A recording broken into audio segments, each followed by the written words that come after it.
بسم الله الرحمن الرحيم۔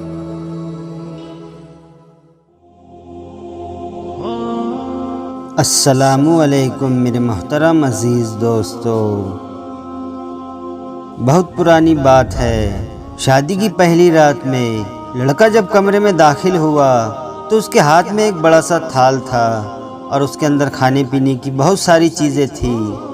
اس تھال سے بہت اچھی خوشبو آ رہی تھی۔ وہ پلنگ کے پاس گیا اور دلہن کے سامنے وہ کھانا رکھ دیا اور کہنے لگا کہ آؤ ہم کھانا کھاتے ہیں، کیونکہ میں نے بھی کھانا نہیں کھایا اور آپ نے بھی کھانا نہیں کھایا، آؤ ساتھ میں کھانا کھاتے ہیں۔ اس نوی نویلی دلہن نے کہا ٹھیک ہے، بہت اچھی بات ہے، ہم دونوں کھانا کھاتے ہیں، لیکن میں نے دیکھا کہ آپ کی والدہ نے بھی کھانا نہیں کھایا، وہ بھی مہمانوں کو کھانا تقسیم کرنے میں مصروف تھی، میں نے دیکھا کہ انہوں نے بھی کھانا نہیں کھایا، تو آپ ایک کام کریں، آپ اپنی ماں کو بھی بلا لے آؤ، ہم تینوں مل کر ساتھ میں کھانا کھاتے ہیں، کھانا کھانے کے بعد تمہاری ماں چلی جائے گی۔ تو لڑکے نے کہا وہ سو گئی ہوں گی، انہیں چھوڑو نا، ہم کھانا کھاتے ہیں۔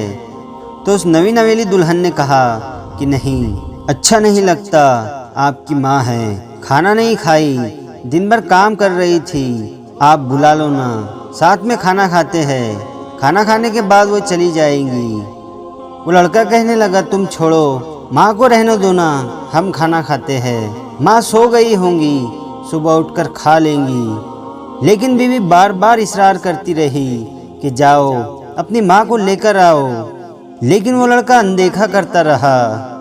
جب لڑکی نے شوہر کا رویہ دیکھا، اپنے نئے نویلے دلہے کا رویہ دیکھا، تو اس نے اسی وقت طلاق کا مطالبہ کر دیا کہ مجھے اسی وقت تم سے طلاق چاہیے۔ شوہر بڑا حیران ہوا، اس کی آنکھیں پھٹی کی پھٹی رہ گئی اپنی نئی نویلی دلہن کی زبان سے۔ پہلی رات میں اتنا بڑا مطالبہ اس کے لیے چونکا دینے والا تھا، لیکن لڑکی اپنے بات پر ڈٹی رہی۔ اس نے کہا کہ کسی بھی حال میں مجھے طلاق چاہیے اور ابھی چاہیے، اسی وقت چاہیے۔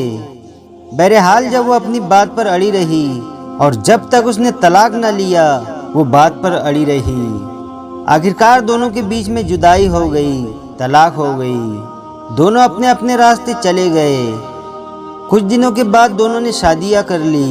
25-30 سال گزرنے کے بعد اس عورت کو 3 بیٹے بھی ہوئے، اور وہ بیٹے اپنی ماں کا بہت خیال رکھتے اور اپنی ماں کا بہت ادب کرتے۔ ایک مرتبہ اس عورت نے حج کا ارادہ کیا، اس کے بیٹوں نے فوراً ہاں کر دی اور اپنی ماں کو لے کر حج کے لیے نکل پڑے۔ اس دور میں پلین نہیں تھا، اس لیے زیادہ کر کے لوگ راستے کا سفر کرتے تھے۔ بہرحال یہ سفر کے لیے روانہ ہوئے۔ راستے میں بھی اس عورت کے بیٹے اپنی ماں کا بہت خیال رکھ رہے تھے، بہت خدمت کر رہے تھے۔ راستے میں چلتے چلتے اس عورت کی نظر ایک آدمی پر پڑی جو بالکل خستہ حال، بھوکا پیاسا ایک کنارے پر بیٹھا ہوا ہے۔ تو اس عورت نے اپنے بیٹوں سے کہا کہ جاؤ اس آدمی کو دیکھو، اس مسافر کو دیکھو، اور اس حالت میں کیوں ہے، اس نے کھانا کھایا یا نہیں کھایا، جاؤ اس کو کھانا کھلاؤ۔ بہرحال وہ بچے وہاں پر گئے اور اس سے اس کی کیفیت پوچھی، اس کا حال چال پوچھا، اس کو نہلایا، اس کے کپڑے بدلے، کھانا کھلایا۔ اس عورت کی نظر جب اس آدمی پر پڑی تو وہ اس آدمی کو پہچان گئی کہ یہ تو میرا پہلا والا شوہر ہے جس سے میں نے طلاق لی تھی۔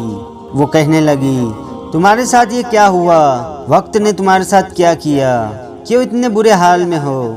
تو وہ آدمی دھاڑے مار مار کر رونے لگا اور کہنے لگا کہ میری اولاد نے میری نافرمانی کی، میرے ساتھ برا سلوک کیا، میرے ساتھ کوئی بھی بھلائی نہیں کی، میرا سارا مال لوٹ لیا اور مجھے گھر سے دھکے مار کر نکال دیا۔